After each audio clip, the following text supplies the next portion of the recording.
Bonjour, bienvenue sur ma nouvelle chaîne Lilja Cosmetics. J'espère que vous allez bien. Moi, je vais super bien. Pour celles qui ne me connaissent pas encore, je suis Liliane, experte en dermocosmétique et entrepreneur. Voilà, c'est dit. Alors, si c'est votre première fois sur la chaîne Lilja Cosmetics, n'hésitez pas à liker et à vous abonner pour ne pas rater les nouvelles vidéos. Merci beaucoup. Alors, nous allons passer à l'essentiel. Donc, comme vous avez vu sur le titre, on va parler de la peau. Donc, on va vraiment faire un voyage, un petit voyage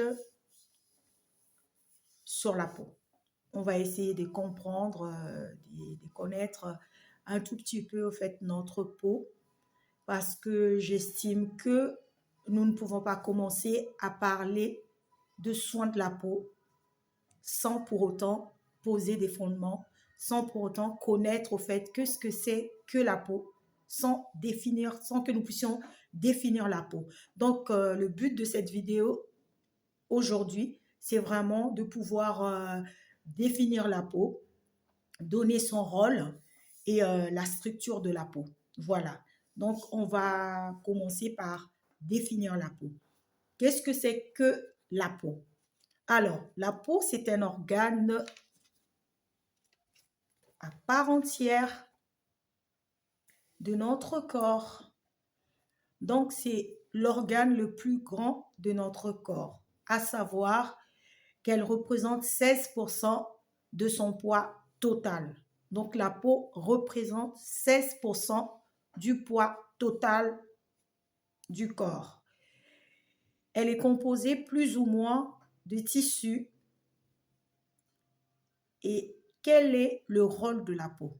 Alors, la peau est une barrière de protection de notre organisme. Donc, elle va protéger notre organisme.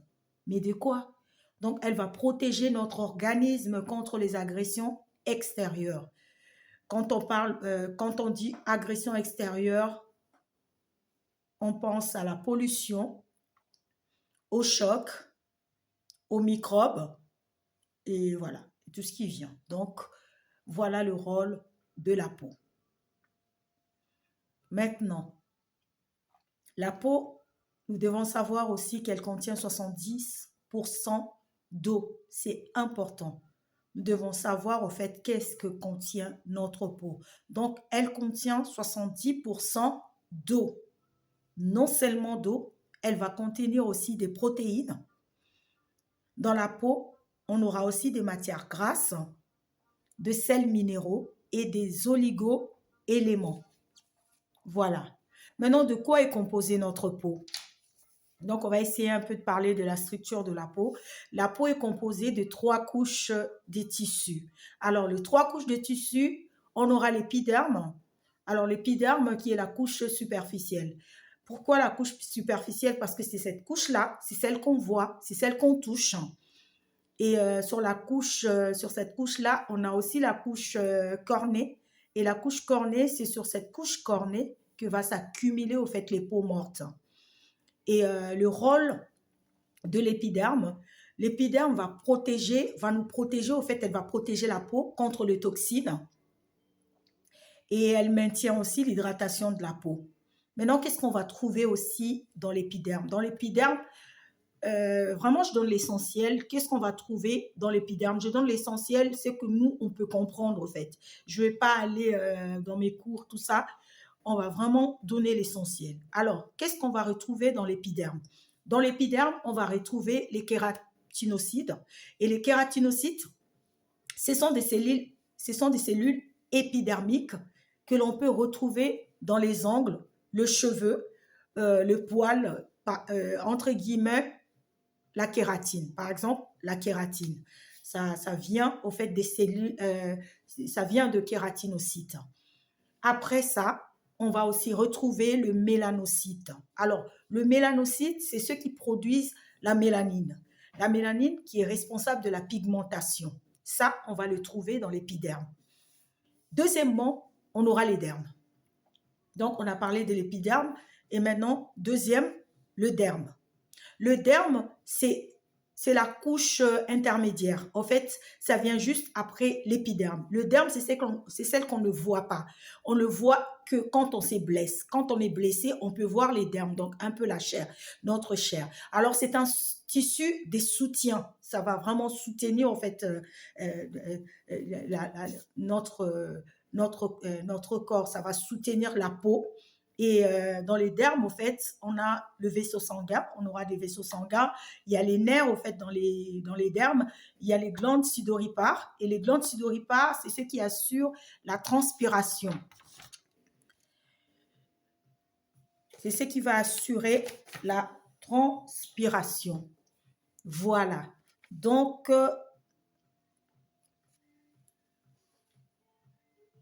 troisièmement, on aura l'hypoderme.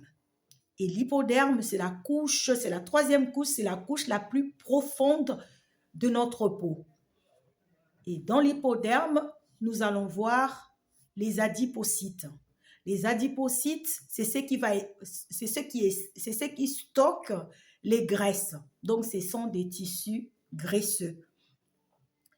Alors, le rôle de l'hypoderme, parce qu'on a vu qu'il y a des tissus graisseux. Donc, la graisse va amortir le choc. Et donc, son rôle, c'est d'amortir le choc. C'est aussi un isolant thermique. Pourquoi un isolant thermique? Parce que elle va nous protéger, elle va permettre au fait de garder la température de notre corps. Donc, voilà. Nous devons savoir que la peau est un organe vivant, comme nous l'avons dit. Donc, si la peau est un organe vivant, ça veut dire que la peau parle. Ça veut dire que la peau a des émotions. Et donc, ça, c'est super important. Nous devons comprendre la peau. Nous devons écouter la peau. Parce que la peau, moi je dis, c'est notre allié. Parce que la peau, nous avons commencé avec la peau depuis notre jeunesse, depuis qu'on est petite. C'est notre allié. Elle nous connaît. Elle ressent tout ce que nous ressentons. Elle s'exprime aussi. Elle s'exprime. La peau s'exprime. Et des fois, je pose la question à mes clientes. Je pose la question souvent par rapport à des clientes qui ont des problèmes d'acné, qui ont des problèmes de psoriasis et tout. Au fait, je leur pose la question, je leur demande, la question que je leur pose, c'est que est-ce que vous avez déjà envisagé que vos problèmes de peau, donc l'acné, les psoriasis, l'eczéma, la rosacée, que tous ces problèmes de peau puissent être liés à notre état intérieur? Oh que si! Parce que comme je l'ai dit, la peau est un organe vivant. Donc, il a des émotions, il a des sentiments. Et quand il y a quelque chose qui ne va pas en nous, la peau, en fait, va le ressortir. Et c'est ce qu'on va voir apparaître, en fait. Souvent, il y a des vieillissements cutanés. Le vieillissement cutané, souvent, c'est par rapport parce que la personne a subi tellement de chocs que du coup, sa peau, subitement, va vieillir. Vous voyez? Donc, c'est vraiment important de pouvoir écouter sa peau parce que la peau est notre miroir. La peau est notre miroir. Elle reflète au fait notre intérieur. Elle reflète au fait tout ce que nous ressentons. Et des fois, nous, on n'est pas au courant, mais la peau nous le fait savoir. La peau nous le fait savoir. Elle raconte notre histoire. La peau raconte notre histoire. Par exemple, une personne qui est fatiguée, ça va se ressentir sur sa peau. Ça va se ressentir puisque la peau va être terne. La peau va être vraiment terne, elle sera, voilà, elle aura, la peau va être terne, elle sera fade, comme on le dit. Donc, la peau est super important. C'est super important d'écouter notre peau. Donc, c'est vraiment de ça que je voulais parler. Non seulement donner la structure, la définition de la peau, mais aussi savoir que notre peau, elle parle, qu'on doit l'écouter. Et ça, c'est super important. Parce que si on écoute bien sa peau, on pourra aussi utiliser de bons produits. Parce que les états de peau, par exemple, les états de peau, souvent, c'est par rapport aux émotions. Au fait, c'est par rapport à ce que la peau va refléter, au fait. Donc, c'est ça.